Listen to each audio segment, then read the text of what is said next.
제가 한 번 더 기도하고 시작하겠습니다. 하나님 감사합니다. 예배가 없는 곳에 예배가 있도록 선교가 있음을 기억합니다. 선교의 목표는 예배임을 기억하고 하나님 저희가 오늘 예배에 하나님 성공하게 하여 주시옵소서. 세상과 나는 간고도 없고 구속한 주님이 보이게 하여 주시며 주님이 사랑하시는 이스라엘이 보이게 하여 주옵소서. 하나님 지금은 마지막 때입니다. 마지막 때인 줄 분별하게 하시고 통찰하게 하시며 때에 맞는 말씀으로 저에게 채워주시고 주의 길을 준비하는 영혼 되게 하여 주옵소서. 너희는 주의 길을 준비하라. 그의 오실 길을 곧게 하라 하신 말씀대로 저희가 제2의 세례 요한처럼 되게 하여 주시옵소서. 이 시간 저희에게 말씀을 주시고 주님 성령 하나님의 감동하심으로 저나 함께 하시는 모든 분들에게 말씀하여 주시옵소서. 예수님의 이름으로 기도드립니다. 아멘. 오늘 여러분과 함께 나눌 말씀은 하나님의 역사, 하나님의 마음 이런 주제를 가지고 함께 나누고자 합니다. 로마서 11장 25절로 36절 익숙하신 말씀이지만 여러분에게 레마의 말씀으로 다가가시는 시간 되시기 바랍니다. 똑같은 말씀을 읽어도 하나님께서 나에게 터치하시는 게 다르거든요. 오늘 터치하시는 시간 되시기 바랍니다. 제가 부제를 잡기를 예수 그리스도와 복음 그리고 이스라엘이라고 제목을 잡았거든요. 왜 그랬냐면 이스라엘을 한 번쯤 알고 계시고 이스라엘 사역을 하시는 분들한테는 이스라엘이 정말 사랑스럽고 신기한 주제이긴 한데 이스라엘에 빠져 있다 보면 자기도 모르는 사이에 이스라엘을 전하다가 예수 그리스도를 놓칠 수가 있습니다. 저희가 그랬어요. 제 반성문입니다. 그래서 이스라엘이 정말 우리가 사랑해야 되고 마지막 때 알리는 하나님의 슈퍼 사인이지만 그 이스라엘은 사실은 하나님을 가리키고 있거든요. 예루살렘아 여호와를 찬양할지어다. 그 예루살렘도 하나님을 찬양합니다. 너희 여호와를 기억하시게 하는 자들아 너희는 쉬지 말며 여호와께서 예루살렘을 세워 그 다음 말씀이 뭐죠? 예루살렘을 세워 하나님께서 세상에서 찬송을 받으시기까지 그로 쉬지 못하시게 하라. 이게 하나님의 마음이거든요. 예루살렘이 우상이 되어서는 안 되고 하나님께서 높임을 받으시는 도구로 예루살렘은 사용돼야 됩니다. 그런 측면에서 우리가 이스라엘을 중심으로 오늘 설교가 진행이 되지만 예수 그리스도를 존귀케 할 수 있도록 선명해질 수 있도록 그리고 복음이 나의 가슴속에 뜨거운 것으로 다가올 수 있도록 그리고 이스라엘이라는 것을 아는 시간 되셨으면 좋겠습니다. 로마서 11장 25절로 36절까지의 말씀인데요. 혹시 글씨가 잘 안 보이시는 분들은 성경책을 보시고 읽으시면 되겠습니다. 제가 일부러 이 구절을 색깔을 좀 칠했습니다. 감독님이 소개해 주신 제 책에 도표가 많이 나오는데 그 도표에 잘 보시게 되면 유대인에 해당되는 화살표가 빨간색입니다. 그리고 이방인에 관한 그 화살표를 제가 파란색으로 했습니다. 그래서 제가 또 하브루타를 전공하고 현장에서 임상을 많이 했는데요. 하브루타의 중요한 특징 중에 하나가 텍스트를 가지고 공부를 해야 되는데 엄밀하게 보는 겁니다. 어떻게 본다고요? 엄밀하게 단어 하나하나를 엄밀하게 보셔야 되고 또 하나 중요한 포인트는 질문하면서 보셔야 됩니다.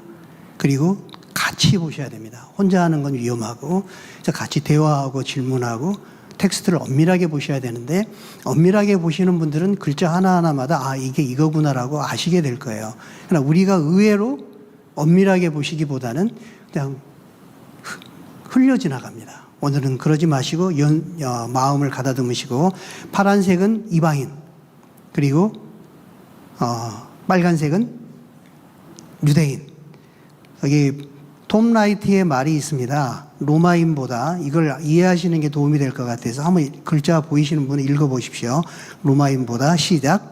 로마인보다 수백 년 앞서 세계를 지배했던 헬라인은 세계를 헬라인과 나머지로 양분했다.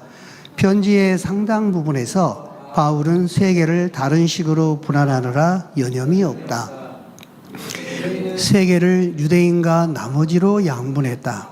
그들은 나머지 사람들을 때로는 민족들, 때로는 이방인으로, 때로는 헬라인으로 불렀다. 로마서 1장 16절 잘 아시죠? 내가 복음을 부끄러워하지 않으니 이 복음은 모든 믿는 자에게, 일단 모든 사람을 지칭합니다. 구원을 주시는 하나님의 능력이 됨이라 하면서 구분을 하죠. 먼저는 유대인에게요. 다음은 헬라인에게로다. 유대인과 헬라인으로 바울은 구분하기에 여념이 없습니다. 이 구분법을 가지고 성경을 보시면 성경이 잘 보입니다. 믿는 자와 안 믿는 자로 보통 구분을 할 수 있지만 그것도 맞습니다. 그러나 좀 더 세련되게, 좀 더 섬세하게 보시게 되면 유대인과 이방인으로, 믿는 유대인, 믿지 않는 유대인, 믿는 이방인, 믿지 않는 이방인, 이런 구분을 가지고 성경을 보시면 바울이 서술하는 방식대로 성경을 보실 수가 있게 될 겁니다. 그래서 읽겠습니다. 형제들아, 꼼꼼하게 읽으십시오. 시작.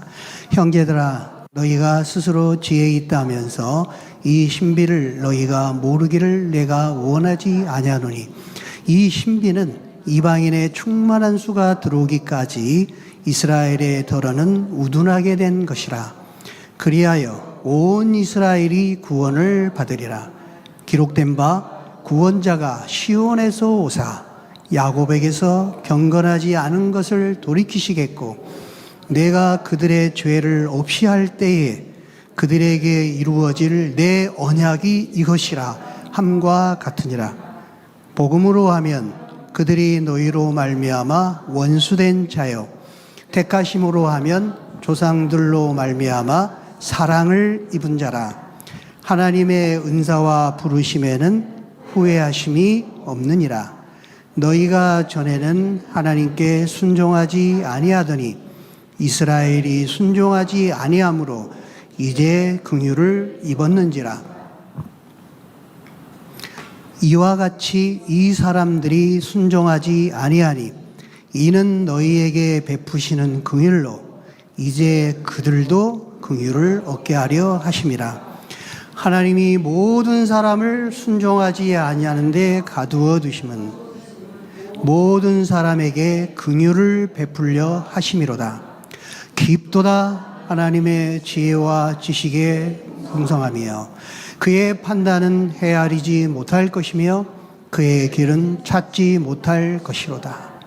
누가 주의 마음을 알았느냐? 누가 그의 모사가 되었느냐? 누가 주께 먼저 드려서 갚으심을 받겠느냐? 이는 만물이 주에게서 나오고 주로 말미암고 주에게로 돌아감이라. 그에게 영광이 세세 있을지어다. 아멘. 로마서의 클라이막스입니다. 교리편의 11장의 클라이막스고 12장부터 16장까지 이제 실천편으로 들어가게 되죠. 여러분은 이 구절에서 4,000년의 역사를 지금 보고 계십니다. 로마서 11장 25절 26절에는 4,000년이 들어있어요. 하나님의 역사를 이렇게 짧은 구절에 넣을 수 있었다는 거, 바울의 서신이라고 생각을 합니다. 능력이라고 생각이 되고요. 이 말씀을 중심으로 오늘 맨 마지막에 보시면 아시겠지만 깊도다 하나님의 지혜와 지식에 부여하며 만물이 주에게서 나오고 주로 말미암고 주에게로 돌아가매라. 오늘 찬양 인도하신 목사님께서 만왕의 왕 되신 주님을 찬양하고 하나님을 높이는 찬양을 했는데 너무 감사합니다. 만물은 주에게서 시작되고 주님께로 말미암고 주님에게서 끝납니다. 모든 역사는 하나님이 주관하고 계십니다. 오늘 그 하나님께 예배드리는 놀라운 시간 되시기 바랍니다. 브레디 TV와 이곳에 계신 여러분들을 축복합니다. 제가 여러분에게 드리는 성경 말씀의 축복입니다. 같이 읽겠습니다. 여호와께서 그에게 이르시되 내 기도와 내가 내 앞에서 간구한 바를 내가 들었은즉 나는 내가 건축한 이 성전을 거룩하게 구별하여 내 이름을 영원히 그곳에 두며 내 눈길과 내 마음이 항상 거기에 있으리니. 아멘. 여러분 자신과 여러분의 가정의 공동체와 그리고 브레디 TV와 그리고 이곳에서 예배하는 또는 일하시는 모든 분들에게 이곳에 하나님의 눈길이 있으시기를, 하나님의 마음이 이곳에 함께 하시기를, 그리고 여러분들을 통해서 하나님의 이름이 영원히 찬양받으시기를, 주님 오실 때까지 그렇게 되기를 간절히 축원합니다. 하나님의 역사를 알아야 됩니다. 먼저 이 사진을 보겠습니다. 25년 6월 23일, 한 달 전이죠. 이제 6월 13일 날 라이징 이스라엘 해서 라이징 라이온 일어서는 사자 작전을 통해서 이스라엘이 이란을 핵시설을 파괴를 했습니다. 그러는 그 뉴스 가운데 6월 23일 날 이런 사진이 한 장 제 눈에 들어왔습니다. 이스라엘군의 공습으로 파괴되기 전까지 이란 테헤란 광장에 설치되어 있는 이름하여 이스라엘 멸망 카운트다운 시계입니다. 혹시 보신 적 있으십니까? 저도 처음 접했습니다. 이런 시계가 있구나. 지구 멸망 시계, 12시 5분 전을 가리키는 과학자들의 시계는 들었어도 이스라엘 멸망 카운트다운 시계가 있구나. 좀 신기했습니다. 아랍어로 써진 거를 제가 이렇게 도움을 받아가지고 써봤습니다. 하메네이가 2015년에 발언할 때 알라의 이름으로 이스라엘은 25년 안에 지구상에서 사라질 것이다 라는 말을 근거로 해서 설치된 게 이 카운트다운 시계라고 합니다. 옆에 페르시아어, 이란어로 써진 게 8411이라는 숫자래요. 2048년에 이스라엘 건국 100주년에 맞춰서 아마 그 숫자가 나온 것 같습니다. 원래 25년이면 2015년에 발언했기 때문에 40년이 돼야 되고 40년이 돼야 되거든요. 근데 아마 이스라엘 건국 100주년에 맞춰서 그렇게 8411을 카운트했던 것 같습니다. 그 밑에 보시게 되면 이스라엘의 파괴까지 남은 시간 해가지고 시온지 정권은 25년을 넘기지 못할 것이다. 이런 문구가 적혀 있어요. 그런데 이게 파괴가 됐기 때문에 시계는 없어졌으니까 현수막을 걸었는데 이런 현수막을 걸었다는 사진을 제가 또 보았습니다. 이스라엘 파괴까지 5,566년, 5,566일 남았다. 아까는 8,411일인데 이번에는 정확하게 2040년 되는 아마 9월인 걸로 알고 있는데요. 정확하게 반영해서 이 시기로 맞춰가지고 현수막을 걸었습니다.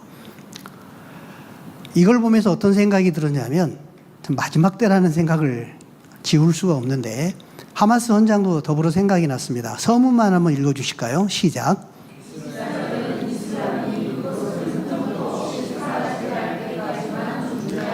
네, 이란도 그렇고 이란의 악한 정권도 그렇고 하마스도 마찬가지고 이스라엘의 온 이스라엘이 멸망하는 것이 그들의 목적이에요. 그들의 존재 목적이 이스라엘의 멸망입니다. 아니 어떻게 그럴 수가 있습니까? 한 나라에 대해서 멸망하는 것이 그들이 멸망하는 게 우리의 존재 목적이다. 하나님은 그 소리를 듣고 계실까요? 안 듣고 계실까요? 듣고 계십니다. 시편 83편 읽어봅니다. 시작. 말하기를 가서 그들을 멸하여 다시 나라가 되지 못하게 하여 이스라엘의 이름으로 다시는 기억되지 못하게 하자 하나이다. 그들이 말하기를 우리가 하나님의 목장을 우리의 소유로 취하자 하였나이다. 여호와여 그들의 얼굴에 수치가 가득하게 하사 그들이 주의 이름을 찾게 하소서. 시편에서 벌써 지금을 말하고 있습니다. 똑같은 상황이죠. 예나 지금이나 같은 상황입니다. 에스겔에서도 같은 말을 합니다. 에스겔 36장은 이스라엘의 회복에 대해서 예언하는 놀라운 장이고 에스겔 35장은 이스라엘을 대적하는 무리들에 대해서 하나님의 심판의 경고가 있는 장이거든요. 두 개를 비교해서 보시기 바랍니다. 한 번 더 읽습니다. 시작. 내가 말하기를 이 두 민족과 두 땅은 다 내 것이며 내 기업이 되리라 하였도다. 그러나 여호와께서 거기에 계셨느니라. 너희가 나를 대적하여 입으로 자랑하며 나를 대적하여 여러 가지로 말한 것을 내가 들었노라. 내가 너를 황폐하게 하리라. 내가 여호와인 줄을 너희가 알리라. 하나님은 다 듣고 계시는 분이시고 그 자리에 계십니다. 그래서 우리가 참 말조심을 해야 될 것 같아요. 여담입니다만 어떤 연예인이 그랬습니다. 아들과의 관계에서 너무 아들이 마음에 안 들게 행동을 하니까 아들에 대해서 안 좋은 소리를 막 퍼부었대요. 부정적인 말을 하고 아들이 들어도 상처받을 말을 많이 했는데 그 말을 내뱉는 순간 하나님께서 자신에게 그렇게 말하시는 것 같더래요. 그럼 네 말대로 네 아들한테 해줄까? 하나님이 자기한테 그러시더래요. 하나님 잘못했습니다. 앞으로 안 그럴게요. 하나님 다 듣고 계시거든요. 하마스가 한 말도 듣고 계시고 하메네이가 했던 말도 다 듣고 계십니다. 그러나 하나님께서는 시편의 84편 16절에 보시면 그들이 주의 이름을 찾게 하시기 원하시는 게 목표예요.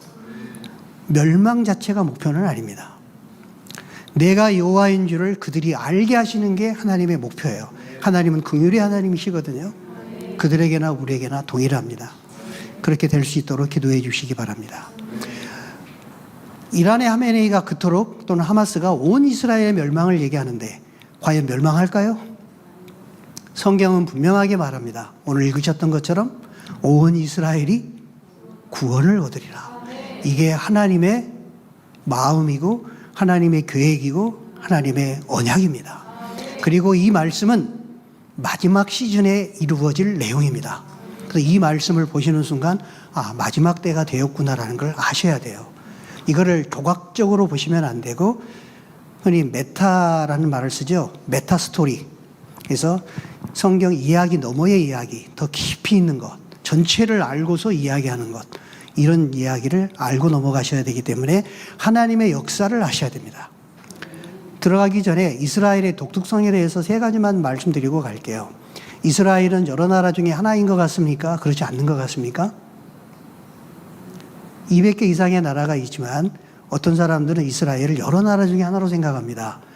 선교하시는 분들조차도 이스라엘은 여러 선교 대상국 중에 하나다 이렇게 생각하는 분들도 계시는데 결코 그렇지 않다라고 저는 확신합니다. 민수기 23장 9절이 그걸 증거합니다. 읽겠습니다. 시작. 이 백성은 홀로 살 것이라 그를 여러 민족 중에 하나로 여기지 아니하리로다. 하나님 분명히 선포하셨습니다. 하나님을 드러낼 증인으로 종으로 하나님은 이스라엘을 선택하시고 그 이스라엘을 통해서 하나님의 역사를 기록하십니다. 하나님의 역사가 기록되는 장소는 이스라엘이고 이스라엘의 중심은 예루살렘이고 그렇습니다. 이스라엘과 예루살렘을 보면 가시적으로 지금 씌어지는 역사가 없을지라도 가시적으로 우리 눈에 하나님의 역사가 기록되고 있는 걸 볼 수가 있을 겁니다. 이스라엘은 하나님의 역사가 기록되는 땅입니다. 그걸 보시고 하나님의 기록을 보셔야 됩니다. 이스라엘이 우월해서가 아닙니다. 이스라엘에게 하나님께서 역할을 맡기시고 하나님의 전략으로 하나님의 우선순위로 이스라엘을 먼저 택하신 것뿐이에요. 우리하고 차별이 없습니다. 바울 선생님이 그렇게 말씀하셨죠. 유대인과 이방인은 차별이 없느니라. 이사야 43장 10절에 우선적인 역할을 주고 있습니다. 읽습니다. 시작. 나 여호와가 말하노라. 너희는 나의 증인 나의 종으로 택함을 입었나니. 분명하게 이스라엘을 나의 증인이랍니다. 하나님을 드러내는 도구입니다. 그 이상도 그 이하도 아닙니다. 그래서 이스라엘을 우리가 우상화할 필요도 없고 그렇다고 이스라엘을 무시해서도 결코 안 됩니다. 이스라엘을 하찮게 여기거나 가볍게 여기시면 절대 안 됩니다. 이스라엘은 하나님을 드러내는 존재거든요. 그래서 1948년 5월 14일 이스라엘이 독립되는 것은 엄청나게 큰 사건입니다. 역사의 무대에서 사라진 것 같은 나라가 다시 나라가 됐다? 하나님이 우리에게 말씀하시는 게 있는 거죠. 우리에게 사인을 보내시는 겁니다. 어떤 사인이요? 마지막 때가 되었다라는 사인을 보내십니다. 이거는 성경 말씀이 뒷받침합니다. 에스겔 36장 읽겠습니다. 시작. 내가 여호와인 줄을 너희가 여러 나라 사람이 알리라. 하나님이 이스라엘을 들으셔서 흩으시고 모으시는 그 역사를 보게 되면 에스겔 선지자는 뭐라고 얘기하냐면 내가 여호와인 줄을 너희가 알게 될 거다. 누가요? 이스라엘이 알게 될 거고 여러 나라 열방 사람들이 알게 될 거라 그랬어요. 모르는 사람들은 눈이 가리워진 겁니다. 불쌍하게도. 이스라엘을 통해서 하나님이 말씀하신 것을 들어야 됩니다. Listen carefully입니다. 유대민족의 다른 독특한 특성에 대해서 한 가지를 더 언급하자면 역사 전체가 사건이 일어나기 전에 이스라엘을 통해서 예언을 통해서 미리 일어날 일들을 다 예측하고 있다는 겁니다. 저는 참고로 역사 선생입니다. 역사를 전공했거든요. 그래서 저는 성경을 볼 때 역사적으로 보는 걸 좋아합니다. 일반 역사와 세상 일반 역사와 성경 역사가 다른 굉장히 중요한 차이 하나가 있습니다. 혹시 뭔지 아십니까? 네, 예언입니다. 제가 역사를 쭉 보게 되지만 과거의 이야기를 다 기록할 뿐이거든요. 앞으로 일어날 일을 기록한 역사책은 없어요. 그럴 능력도 없지요. 그래서 지나간 일들을 기록하고 역사를 가리켜서 인류의 발자취다 이런 말을 하게 됩니다. 발자취, 지나간 역사라는 거죠. 그런데 성경은 놀라운 책입니다. 예언을 기록하고 있어요. 앞으로 될 일을 기록하고 있습니다.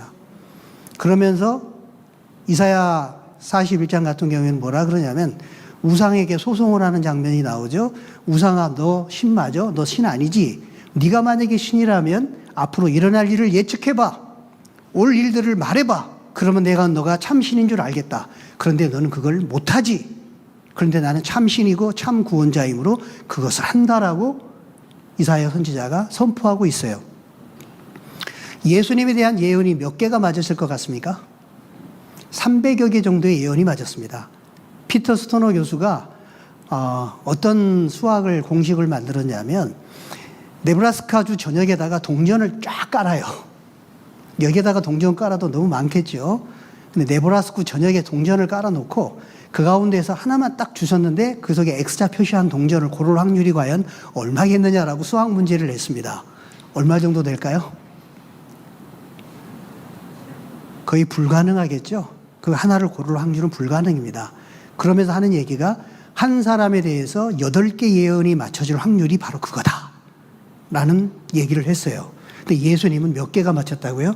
300개가 맞췄습니다. 이건 어메이징입니다. 하나라도 틀리면 성경은 가짜입니다.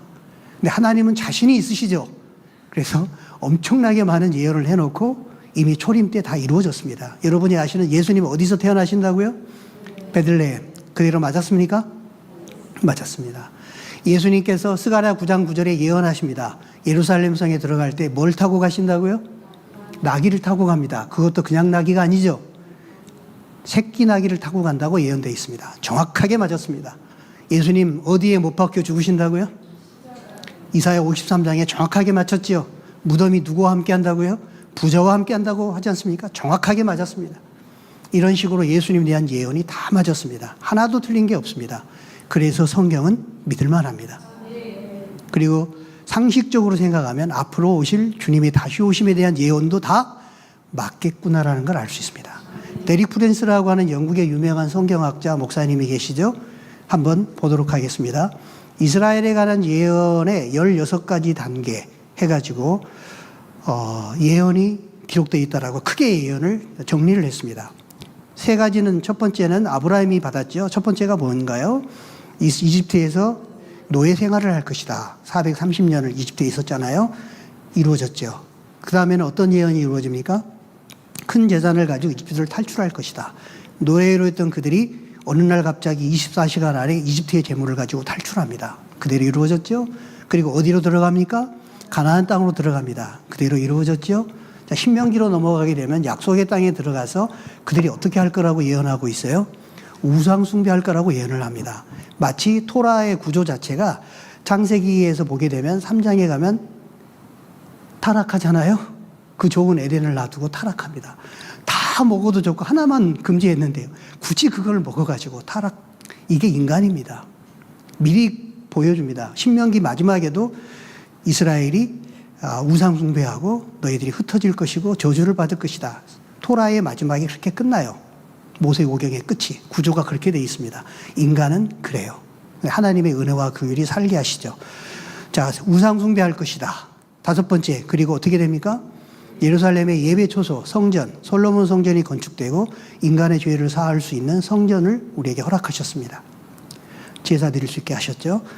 그리고 계속 그들은 우상 숭배하고 하나님을 거역하고 패역하면서 북방 이스라엘에 아시리아가 쳐들어와서 북이스라엘이 포로로 사로잡혀 간다는 것이 예언되어 있습니다. 그들이 이루어졌습니까? 이루어졌습니다.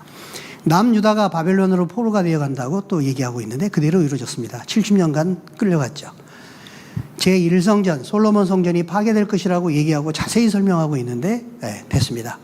아홉 번째 읽어주십시오. 시작. 소수의 남은 자들이 바빌론에서 귀환해가지고 그대로 이루어졌죠. 약 5만 명 정도가 귀환해서 제2 수립바벨 성전을 만들었습니다.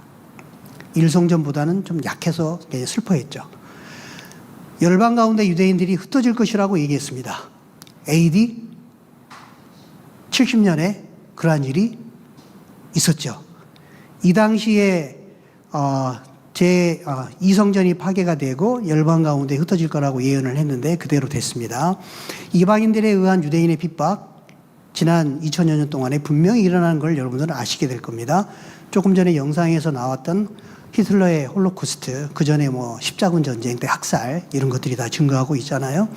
열방으로부터 이스라엘이 귀환할 것이다. 1882년부터 1차 귀환 시작해서 지금까지 계속 귀환되고 있습니다. 어메이징한 일입니다. 이런 일이 우리 앞에 일어나고 있습니다. 그런 사실을 또 인식해야 됩니다. 16개 중에서 13개가 이미 이루어졌습니다. 3개가 남았습니다. 뭐가 남았을까요? 지금부터 집중하셔야 됩니다. 14번째 읽겠습니다. 시작. 열방이 예루살렘을 대적해서 열방이 이스라엘을 공격하기 위해서 모여든다고 얘기를 했습니다. 스가랴 12장 3절에 예언되어 있습니다. 아직 이루어지지 않았기 때문에 과연 그럴까라고 생각할지 모르지만 이스라엘과 하마스의 전쟁, 그리고 이스라엘과 이란의 전쟁 리허설입니다. 앞으로 더 큰 전쟁이 있게 될 겁니다. 스가랴 12장의 전쟁, 그리고 이어지는 14장, 요한계시록 16장 같은 것을 다른 각도에서 설명하고 있죠. 15번째 어떤 일이 발생합니까?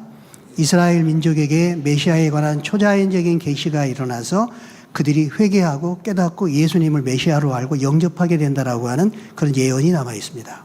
마지막입니다. 시작. 영광과 능력 가운데 메시아가 오실 것이다. 이런 예언이 기록이 되어 있죠. 감람산으로 오신다라고 성경은 말하고 있습니다. 그러면서 데릭 프린스는 이런 말을 하는데 굉장히 눈여겨볼 말입니다. 읽겠습니다. 시작. 16개의 예언 중 13개가 이루어졌으니 약 81%가 이루어졌습니다. 저는 남은 예언 3개가 이루어질 것을 믿는 우리가 광신적이거나 미쳤다고 생각하지 않습니다.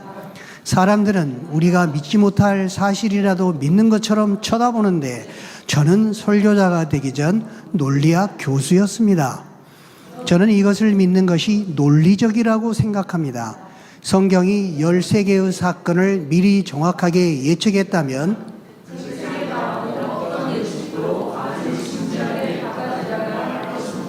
논리적으로 그렇다고 생각하십니까? 13개의 사건을 미리 정확하게 예측했다면 그 책에 나오는 어떤 예측도 나머지 예측도 아주 진지하게 살펴보셔야 됩니다. 앞으로 남아있는 예언들입니다. 그리고 곁에 또 딸려있는 예언들이 또 있죠. 제가 이렇게 도표로 만들었습니다. 화면에 보시게 되면 로마서 11장 25절로 26절 이 구절 속에 4,000년이 들어있습니다. 길게는 6,000년이 들어있는데 한번 읽어보겠습니다. 형제들아, 시작. 형제들아, 너희가 스스로 지혜 있다 하면서 이 신비를 너희가 모르기를 내가 원치 아니하노니 이 신비는 이방인의 충만한 수가 들어오기까지 이스라엘의 덜어는 그리하여 온 이스라엘이 구원을 얻으리라. 이 말을 자세히 파헤쳐보면 4,000년이 들어있습니다. 먼저 이 신비는이라고 얘기하죠. 영어로는 미스테리고 헬라어로는 미스테리온입니다. 제가 시크릿과 미스테리를 비교해 드릴게요. 자, 시크릿은 뭐냐면 이 포인트 보이십니까? 포인트를 보시게 되면 이렇게 숨겼습니다. 보이나요? 안 보이시나요? 안 보이죠? 짜잔. 보이십니까? 이게 시크릿입니다. 감췄는데 안 보였다가 보이니까 보이는 거. 이 누구나가 다 알 수 있는 게 시크릿입니다. 보여주기만 하면 알 수 있는 거죠. 근데 미스테리오는 숨겼다가 딱 보였는데 그래도 못 보여요. 안 보이는 자들이 있어요. 2000년 전에 예수님이 그랬습니다. 하나님이 친히 인간의 땅에 내려오셔서 거니르셨던 데가 있어요. 하나님이 인간과 함께 거하셨던 적이 있단 말이에요. 놀라운 일입니다. 이스라엘은 지난 2000년 동안 예수님 오시기 2000년 동안 구약 성경은 메시아 대망입니다. 메시아가 오신다. 메시아가 오신다. 간절히 기다렸어요. 2000년을 기다렸습니다. 근데 예수님이 오셨을 때 어떻게 했어요? 못 박아 죽였어요. 예수님을 믿는 제자들은 예수님을 알아봤습니다. 미스테리온. 그들의 눈에는 보였어요. 이게 보이는 자들에게는 복이 있도다. 예수님 그러셨죠. 마태복음 13장. 그런데 나머지 사람들, 특별히 종교 지도자들 안 보였어요. 그러니까 백성들 선동해서 어떻게 했습니까? 그들의 시기심으로, 종교적인 질투심으로 예수님을 십자가에 못 박혀 죽였습니다. 어떤 이들에게는 보이고 어떤 이에게 안 보여요. 저는 마지막 때 이스라엘도 그런 것 같아요. 어떤 사람에게는 보이는데 어떤 사람에게는 안 보입니다. 보는 눈을 가진 분은 복이 있습니다. 보이지 않는 분들에게 잘 가르쳐 주십시오. 그러라고 먼저 보게 하셨던 것이라 믿습니다. 자, 이 표를 보시게 되면 제가 얘기했습니다. 빨간 글씨는 유대인입니까? 이방인입니까? 유대인이라 그랬고요. 파란색은 뭐라 그랬습니까? 이방인입니다. 이 라인을 잘 보시면서 따라오십시오. 창조, 타락, 구속, 완성의 표가 보이시죠? 신학적으로 성경을 창조, 타락, 구속, 완성으로 크게 나눕니다. 이건 기독교 세계관의 기초가 되는 그런 내용이기도 하고, 그 속에 창세기 3장 15절 아담이 범죄했을 때 하나님은 창조물을 버리지 않으시고 그들을 회복하시겠다고 약속을 하시죠. 창세기 3장 15절에 아담 시작 언약을 주십니다. 구속의 시작 언약. 여인의 후손에게 뭐라 그래요? 여인의 후손에게서 메시아가 날 것이다. 구원자가 날 것이다. 그는 뱀과 즉 사탄과 원수가 될 것이다. 그런 예언을 하십니다. 그 뒤로 하나님은 마치 깔때기를 좁혀나가듯이 아브라함에게 메시아가 태어날 거라고 예언을 해줍니다. 노아의 사건과 바벨탑 사건을 거치신 다음에 한탄하시고 어때요? 아브라함을 선택하셔서 한 사람 아브라함으로 새로운 민족을 만드시고 그들을 나라가 되게 하시고 그들을 통해서 아브라함과 그 씨로 말미암아 천하 만민이 복을 얻을 것이다. 이런 축복을 하시거든요.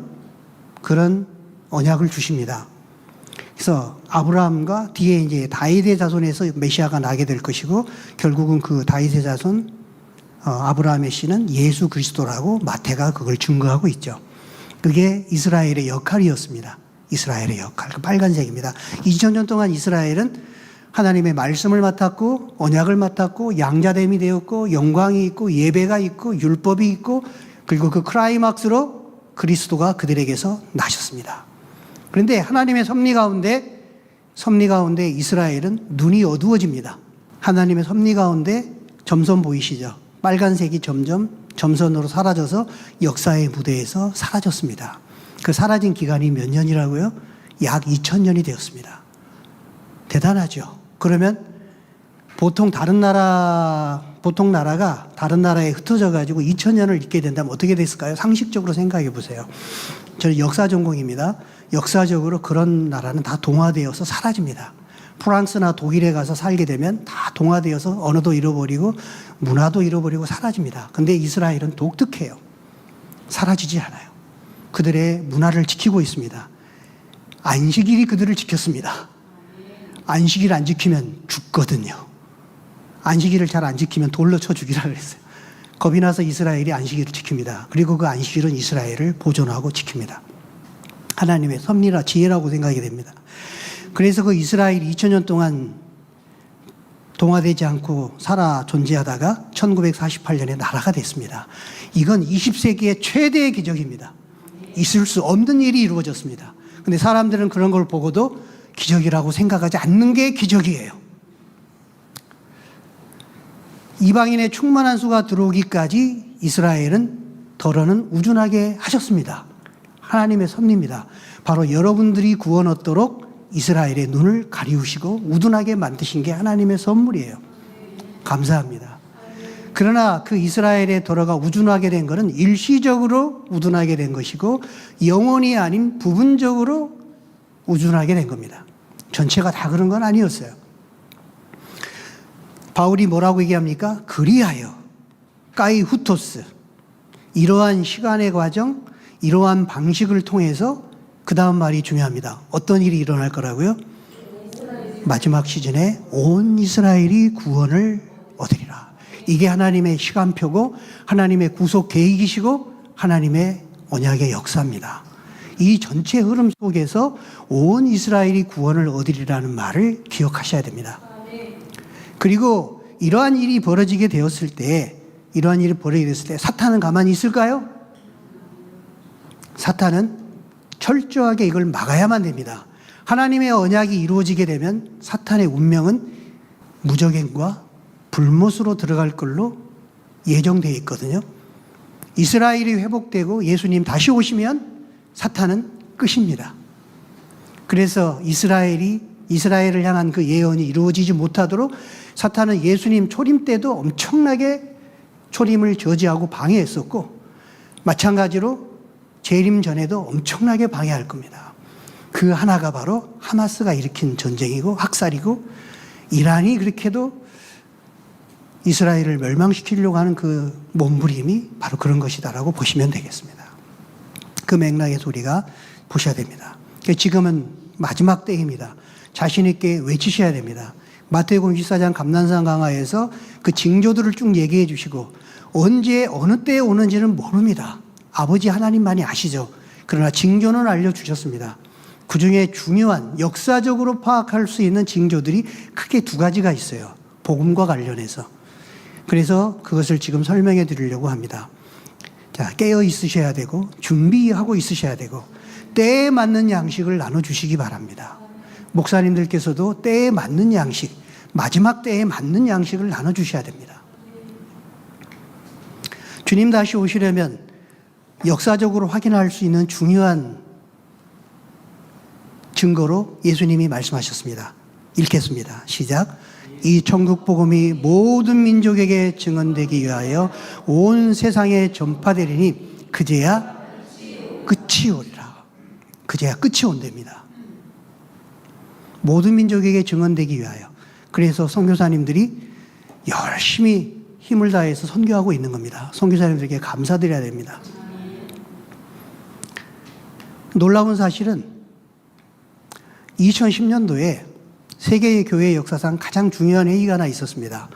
성경 번역 기관, 위클리프 성경 번역 그런 기관이 있잖아요. 포함하여 10개의 연맹체가 합쳐가지고 성경 빈곤을 박멸시키자. 2033년까지 현존하는 모든 언어로 성경을 최소한 일정 부분이라도 번역을 해서 구원의 메시지가 모든 방언에게 들어갈 수 있도록 하자. 그래서 ETEN, Every Tribe, Every Nation, 모든 족속, 모든 나라에게 복음이 들어가게 하자. 이런 목표를 가지고 성경 번역에 가열차게 빛의 속도로 했습니다. 컴퓨터 발전이 큰 기여를 한 거죠. 그래서 미전도 종족에게 빠른 속도로 복음이 증거됨으로 인해서 지상명령의 성취가 현실감 있게 사실은 다가오고 있는 것이 역사적으로도 우리가 파악할 수 있는 내용입니다. 2033년, 그때까지 다 될지는 모르겠지만 한 가지 확실한 건 모든 민족에게 복음이 전파되는 게 점점 더 가까워지고 있다는 겁니다. 놀라셔야 되는 겁니다. 제가 며칠 전에 신문을 봤습니다. 미전도 종족 개척 협력 선교대회라 그래서 한국인들이 주도하는 이러한 대회를 9월 말 30일에 열게 된다는데 한번 읽어보시겠습니까? 시작. 전 세계적으로 복음이 전혀 들어가지 않은 미접촉 미전도 종족이 2024년 기준 300개 남았다. 이에 2030년까지 5년 동안 300개 미전도 종족의 300개의 교회를 개척하자. 헌신된 300개 교회를 불러서 다 입양해가지고 한 나라, 한 종족, 300개 종족에 복음이 들어가도록 하자. 이런 야심찬 5년 안에 이루어지도록 하자. 2030년. 뭔가 같이 연결되는 거 없으십니까? 갈수록 점점 더 복음이 전파되는 것은 가까워지고 있다. 예측이 된다는 겁니다. 정확한 날짜는 모르겠지만 이렇게 우리가 역사적으로 확인할 수가 있습니다. 전쟁과 기근과 전염병은 오래전에도 있어 왔어요. 물론 빈도수와 강도는 강해졌지만 그런 사이에 이스라엘의 더러는 우준하게 됐다라고 얘기를 합니다. 그걸 한번 제가 보도록 하겠습니다. 이사야 말씀에 보게 되면 여러분 잘 아시는 말씀이 있는데 한번 읽어보겠습니다. 시작. 여호와께서 이르시되 가서 이 백성에게 이르기를 너희가 듣기는 들어도 깨닫지 못할 것이요 보기는 보아도 알지 못하리라 하여 이 백성의 마음을 둔하게 하며 그들의 귀가 막히고 그들의 눈이 감기게 하라. 염려하건대 그들의 눈으로 보고 귀로 듣고 마음으로 깨닫고 다시 돌아와 고침을 받을까 하노라 하시기로 내가 이르되 주여 어느 때까지니까 하였더니 주께서 대답하시되 성읍들은 황폐하여 주민이 없으며 가옥들에는 사람이 없고 이 토지는 황폐하게 되며 여호와께서 사람들을 멀리 옮기셔서 그 땅 가운데에 황폐한 곳이 많을 때까지니라. 저는 이 구절을 보면서 전율이 생겼습니다. 정말 놀라운 구절이에요. 이사야를 선교사로 파송하시면서 보통 같으면 축복이 있으라, 너를 통해서 열방이 축복받을 거야. 이렇게 보통 파송하실 텐데 이사야 선지자한테는 너가 가서 전해도 안 들을 거야. 그들이 둔해서 안 믿을 거야. 이렇게 메시지를 전하시고 파송하십니다. 그러자 이사야가 묻죠. 하나님, 언제까지 이스라엘 백성이 우둔하게 되는데요? 언제까지인데요? 그러니까 답을 말씀하십니다. 예언이죠. 성읍들은 황폐하여 주민이 없으며 가옥들에는 사람이 없고 토지는 황폐하게 되며 사람들을 멀리 옮기셔서 이 땅 가운데 황폐한 곳이 많을 때까지다. 역으로 돌려보면 어떻게 됩니까? 흩어졌다가 다시 돌아와서 가옥들에 사람이 많고 토지가 황폐하게 되지 않고 사람들이 많이 거하게 되면 그때는 우둔하게 되는 게 사라질 거야. 놀랍지 않습니까? 이스라엘 갔다 오셨죠? 1909년에 위키피디아에 있는 텔아비브의 모습을 제가 찾아봤습니다. 이런 모습이었습니다. 지금 텔아비브의 모습은 이렇습니다. 1910년에서 20년 사이에 남서쪽에서 본 다윗성과 성전산의 모습입니다. 그루터기는 남아있기 때문에 아예 무너진 건 아니고 그루터기는 있습니다. 2016년에 어떤 사진작가가 100년 전의 사진을 이렇게 비교해 놓은 책이 있어요. 그때 제가 하나를 가져온 겁니다. 2016년의 모습입니다. 여리고 평원의 모습입니다. 1894년에는 이랬고요. 2016년 이렇게 됐습니다. 이사야의 예언이 어느 때까지인가 그 때가 이루어졌지요. 흩어진 데서 사람들이 돌아와 사람들이 많게 되는 때가 되지 않았습니까? 이렇게 사람이 많습니다. 통곡에 가면 엄청나게 많은 사람이 몰려있죠. 에스겔이 예언한 대로 이스라엘 땅에 다시 모여들었습니다. 우간다로 갈 뻔도 했습니다. 1904년에. 근데 데오드르 헤르즐 잘 아시죠? 그 사람에게 복음을 전했던 그 목사님이 계시는데 우간다는 아니다. 성경 약속에 예루살렘으로 이스라엘로 땅으로 가도록 되어 있다. 그 땅으로 다시 약속의 땅으로 고토로 돌아가라. 그렇게 말해서 1904년에 우간다안이 영국이 주려고 하는 우간다안이 취소됐어요. 그리고 1948년 이스라엘 땅으로 가서 나라를 세운 겁니다. 우리도 그런 이방인이 돼야 됩니다.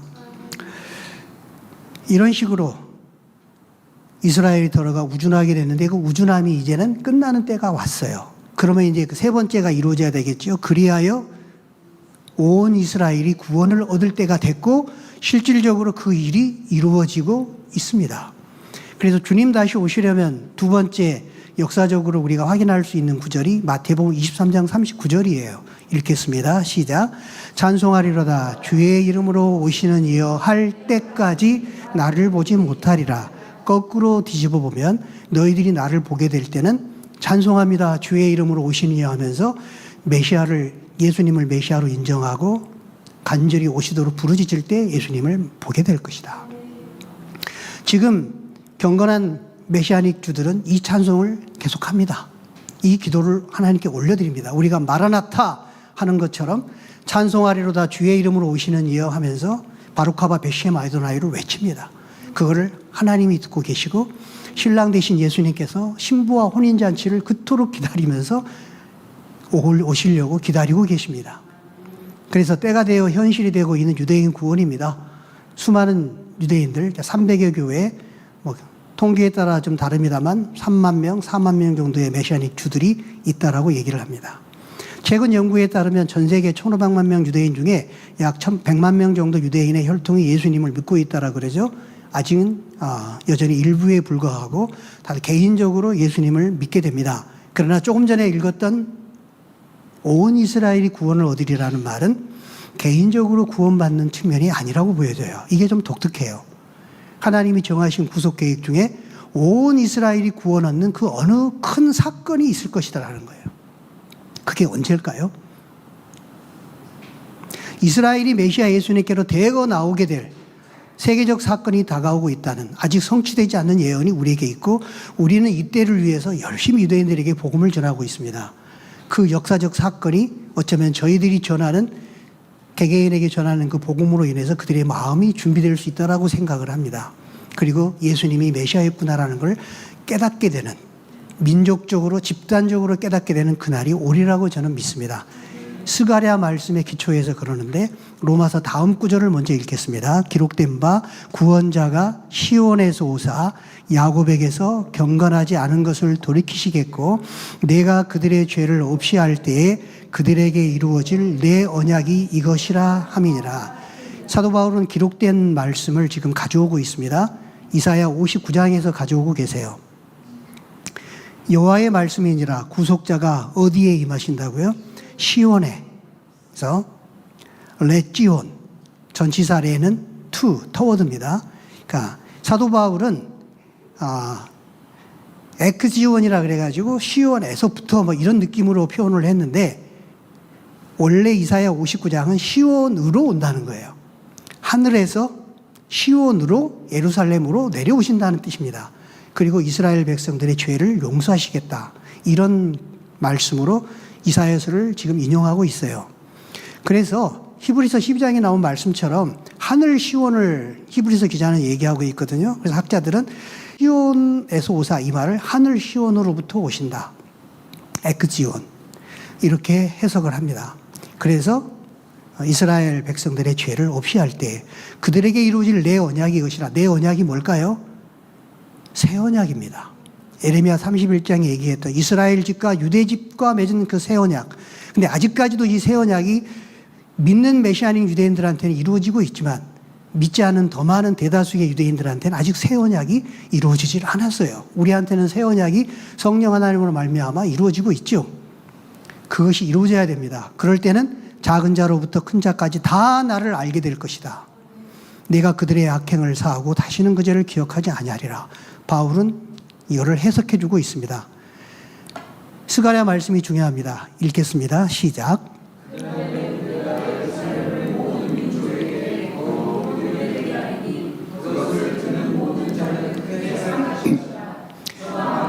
그것을 치려고 모이리라. 예루살렘을 치러 오는 이방 나라들을 그 날에 내가 멸하기를 힘쓰리라. 내가 다윗의 집과 예루살렘 주민에게 은총과 강구하는 심령을 부어주리니 찌른 바 그를 바라보고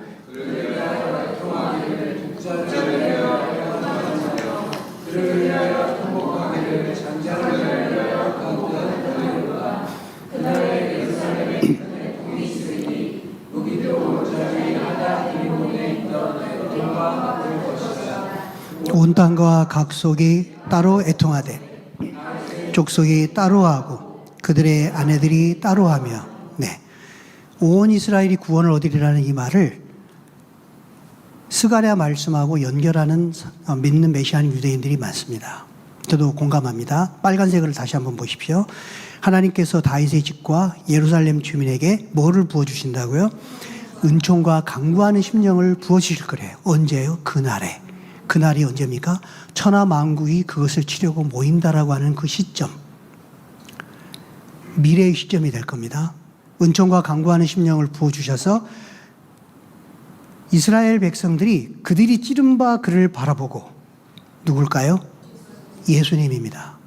우리가 2000년 전에 찔렀던 그 예수님이 메시아였구나. 그걸 바라보고 통곡한대요. 장자를 위해 통곡하듯이. 무기토 골짜기 하다드림몬에 있었던 애통과 같을 것이다. 무기토 골짜기가 아시죠? 무기토 평원. 아마겟돈 전쟁이 일어날 것이라고 예측하고 있는 이 장소. 그 장소는 사실 요시야 왕이 전사한 장소입니다. 요시야 왕은 경건한 왕이었거든요. 그런데 애굽 왕과 싸우다가 화살에 맞아 전사했단 말이에요. 그 사람들이 무기토 전투 이후에 온 유다 백성들이 그를 안타까워하면서 애도하고 울었습니다.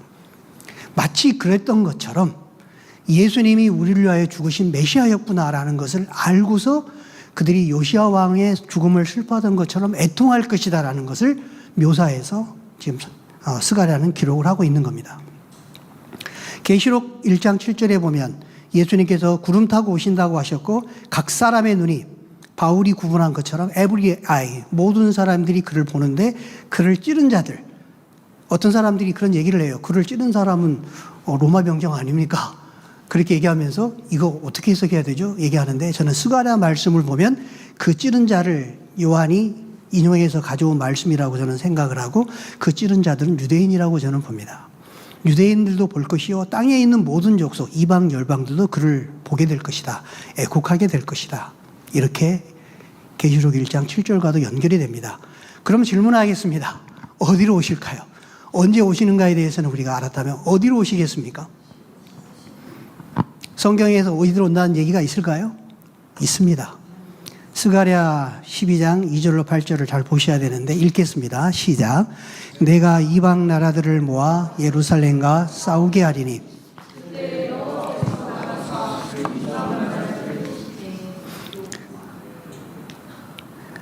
이왕의 전쟁날에 싸운 것 같이 하시리라.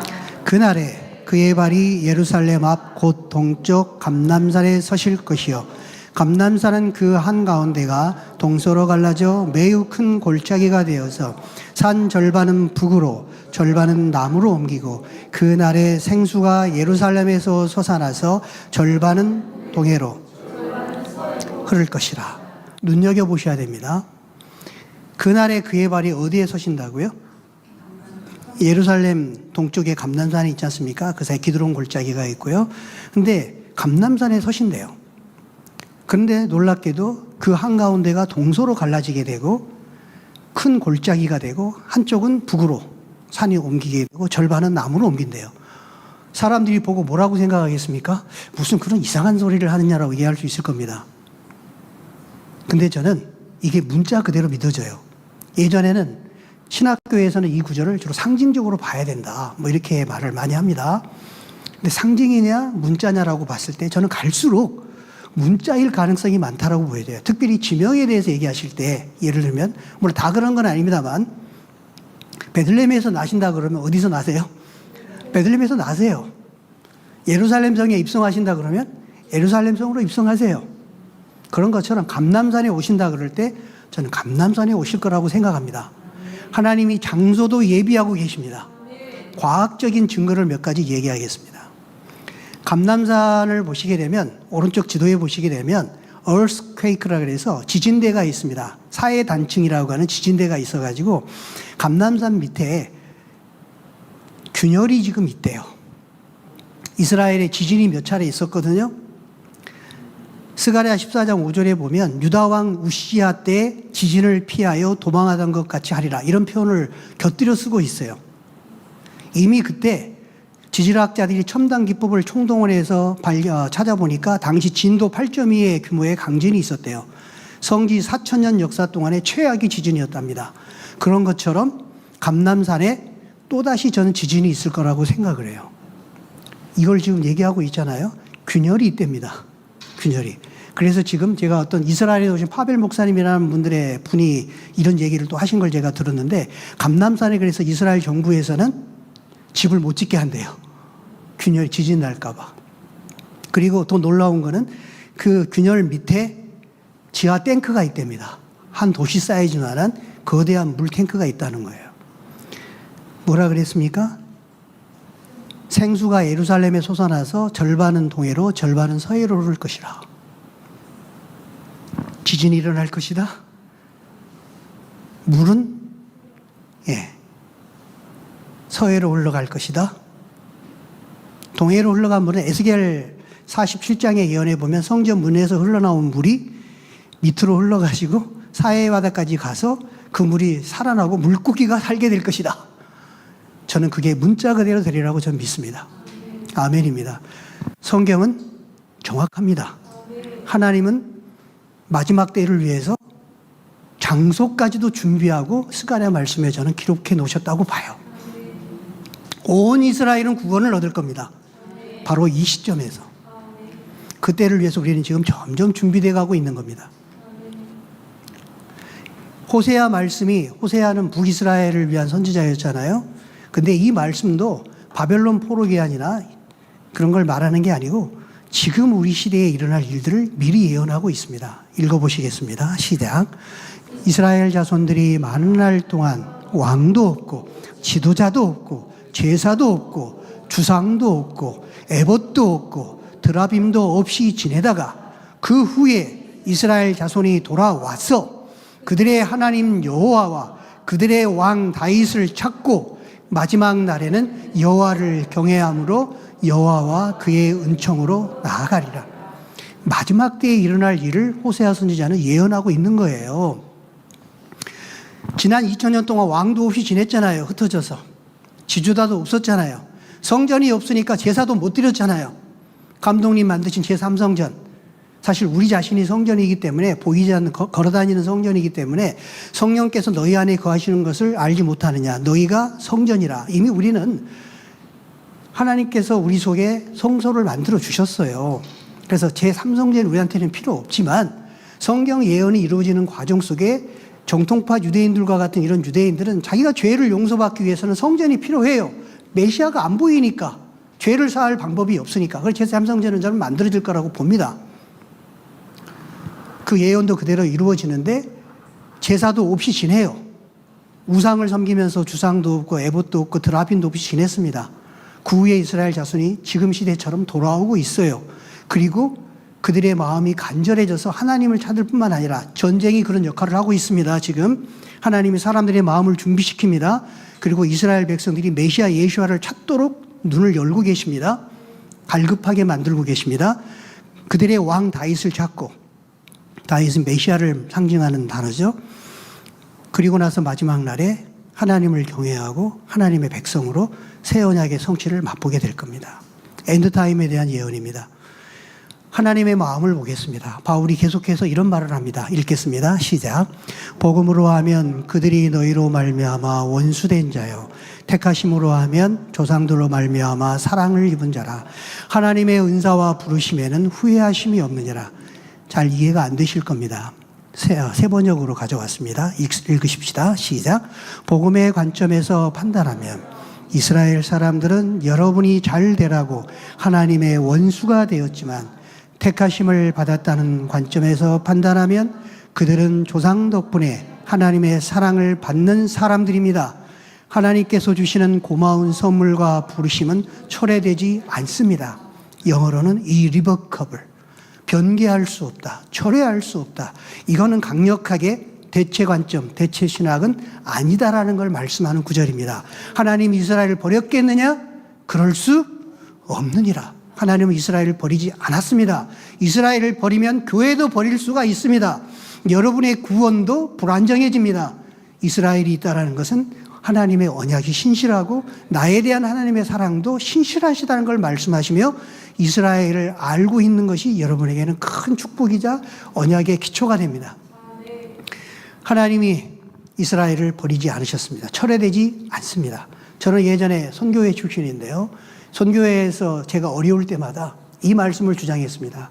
하나님이 주시는 은사와 부르심에 후회가 없다고 하셨잖아요. 하나님 저를 부르셨는데 후회하지 않으신 줄로 믿습니다. 제가 못하더라도, 제가 약하고 미련하고 모자라서 함량 기다릴지라도 하나님은 저를 부르시는데 후회가 없을 걸 믿습니다.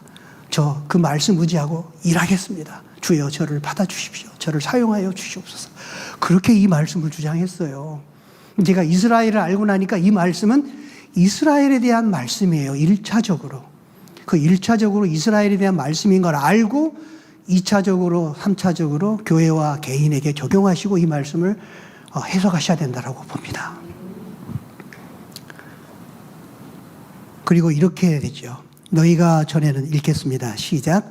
너희가 전에는 하나님께 순종하지 아니하더니 이스라엘이 순종하지 아니하므로 이제 긍휼을 입었는지라. 이와 같이 이 사람들이 순종하지 아니하니 이는 너희에게 베푸시는 긍휼로 이제 그들도 긍휼을 얻게 하려 하심이라. 하나님이 모든 사람을 순종하지 아니하는 데 가두어 두심은 모든 사람에게 긍휼을 베풀려 하심이로다. 여러분은 하나님 앞에 자랑할 수가 없습니다. 여러분의 구원도, 여러분이 일하고 계시는 것도, 여러분이 사역하시는 것도 결코 자랑할 수 없습니다. 겸손하십시오. 사도 바울이 말합니다. 로마 교회 성도들한테, 이방인 로마 성도들아, 너희가 전에 하나님께 순종하지 아니할 때가 있었지 않았느냐. 그런데 이스라엘이 순종치 아니함으로 이방인인 너희들이 긍휼을 입어서 구원을 얻게 되었지 않니? 이와 같이 이제는, 미래에 일어날 일입니다. 이와 같이 이 사람들이, 유대인이 순종하지 아니하니, 그게 2000년이 됐습니다. 그 기간 동안에 너희에게 베푸시는, 그렇게 됐는데, 이는 이방인 너희에게 베푸시는 긍휼로 이제 그들도, 이제 유대인들도 긍휼을 얻게 하려 하려는 거야. 하나님은 이방인이든 유대인이든 모든 사람에게 순종하지 않은데 가두어 두셨어. 하나님은 모든 사람에게 긍휼을 베푸시는 거야. 너희가 얻은 구원이 너희에게서 난 것이 아니고 너희의 의로 된 게 아니고 하나님의 긍휼로 말미암은 것이다. 그래서 자랑하지 말라. 겸손하라. 이거 말씀하고 계시는 겁니다. 유대인들이 흩어지기 전에 2000년 동안 이방인을 개취급했습니다. 사진에 보이시는 것처럼. 이방이 빛이 되라고 했는지 제대로 역할을 못했습니다. 물론 예수님의 제자들은 복음을 전했습니다. 부분적으로 바울의 은혜로 우리가 복음을 얻게 된 걸 너무 감사합니다. 그러나 전반적으로 유대인들이 이방인을 개취급했죠. 그렇다고 해서 2000년 동안에 이방 교회는 유대인에 대해서 잘했습니까? 유대인들로 식인하게 하라고 사도 바울이 그토록 부탁을 했는데 그 말씀을 지키지 못하고 우리 이방인들은, 이방 교회는 유대인들을 유대인 좌우라 그래서, 유대인 좌우는 유대인 돼지입니다. 루터가 비텐베르크 성당에서 95개 좀 반박문을 내걸었잖아요. 비텐베르크 성당에 유대인 좌우가 있습니다. 돼지 젖을 빨고 있고 돼지의 뒷부분을 이렇게 열어서 조사하는 랍비가 그런 조형물을 새길 정도로 유대인들을 갖다가 조롱하고 수치를 주는 그런 우리 이방 교회의 모습입니다. 둘 다 제대로 못했습니다. 둘 다 하나님 보시기에 제 역할을 다 못했어요. 하나님의 은혜와 긍휼이 구원을 이끌어 가셨다라는 걸 말씀하시는 겁니다. 예수 그리스도의 십자가가 이방인과 유대인을 한 세상으로 만든 것이에요. 그 예수님께 우리는 시선을 두셔야 됩니다. 그래서 사도 바울이 이런 고백으로 예배를 드립니다. 이것이 여러분의 마음속에 레마의 말씀으로 있기를 바랍니다. 시작. 깊도다. 하나님의 지혜와 지식의 풍성함이요 그의 판단은 헤아리지 못할 것이며 그의 길은 찾지 못할 것이로다. 누가 주의 마음을 알았느냐? 누가 그의 모사가 되었느냐? 누가 주께 먼저 드려서 갚으심을 받겠느냐? 이는 만물이 주에게서 나오고 주로 말미암고 주에게로 돌아갑니다. 그에게 영광이 세세에 있을지어다. 아멘. 이렇게 로마서가 11장이 끝납니다. 우리는 이스라엘도 이방인도 다 하나님께 예배드려야 됩니다. 예수 그리스도께 집중해야 됩니다. 그 예수님께서 맡기신 복음의 열정을 가지고 임해야 됩니다. 우리의 역할은 그래서 너희는 주의 길을 곧게 하라. 그의 오실 길을 곧게 하라. 준비하라. 조금 전에 로마서에 보셨지만 온 이스라엘의 구원은 우리에게 맡기신 역할은 이스라엘로 뭐하게 하라고요? 식인하게 하라. 여러분의 삶은 이스라엘로 식인하게 하는 삶이십니까? 유대인들이 와서 여러분들의 얼굴을 보시거나 여러분의 삶을 보시면 정말 식인하는구나 이런 마음이 드시나요? 브레드 TV에서 출간한 책이 있죠. 유대인에게 질투나게 하는 법. 읽어보셨나요? 저 이 책을 다 봤습니다.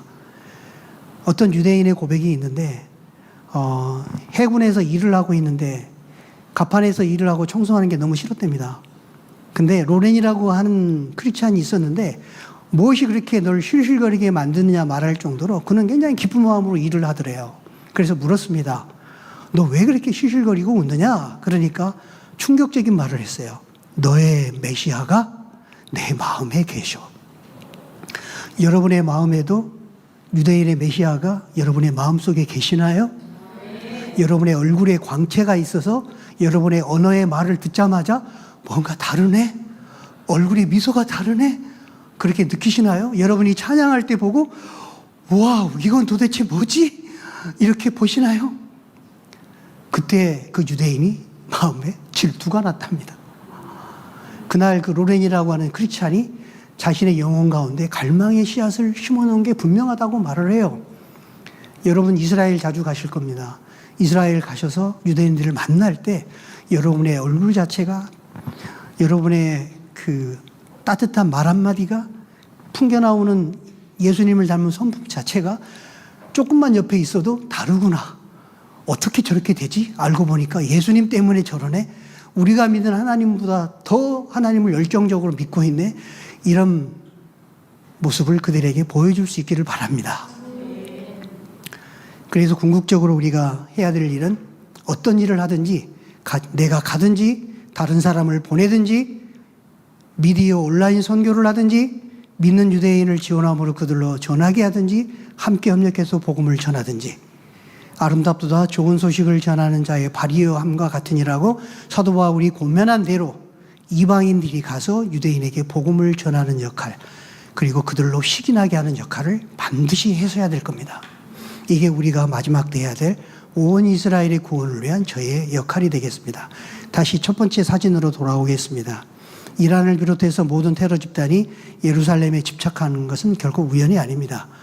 예수님의 재림을 막으려는 사탄의 발악이라고 볼 수가 있겠습니다.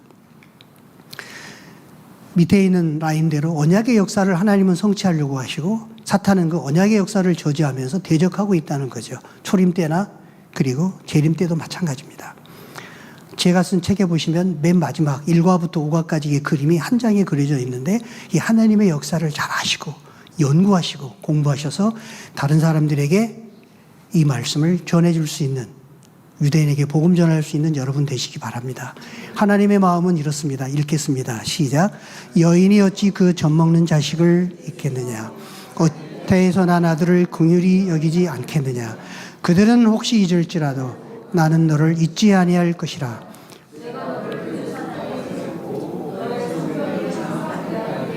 네, 하나님이 잊지 않으시는 이스라엘을 여러분도 잊지 않으시기 바랍니다. 하나님이 사랑하시는 이스라엘을 하나님도 사랑하시기 바랍니다. 아멘. 주 예수여 오시옵소서. 기도하겠습니다. 하나님 아버지 감사합니다. 하나님의 역사를 살펴보았습니다. 바울의 언어로 살펴보았습니다. 그 속에 나타난 하나님의 마음을 살펴보았습니다. 이스라엘을 사랑하고 이스라엘을 잊지 않으시는 하나님의 마음을 살펴보았습니다. 하나님의 마음이 저희 속에도 흐르게 하여 주시옵소서.